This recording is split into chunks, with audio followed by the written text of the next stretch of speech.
বিসমিল্লাহির রহমানির রহিম। অনুনাজ্জিলু মিনাল কুরআন মা হুয়া শিফাa'un ওয়া রাহমাতুল লিল মুমিনিন। আয়াতটা আপনি 70 বার পাঠ করবেন। প্রতিবারে এক বোতলের মধ্যে সরিষার তেল নেবেন, অথবা একটা কাপের মধ্যে আপনি সরিষার তেল নেবেন।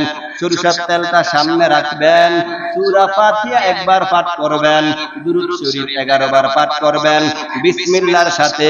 বিসমিল্লাহির রহমানির রহিম। অনুনাজ্জিলু মিনাল কুরআন মা হুয়া শিফাa'un ওয়া রাহমাতুল লিল মুমিনিন।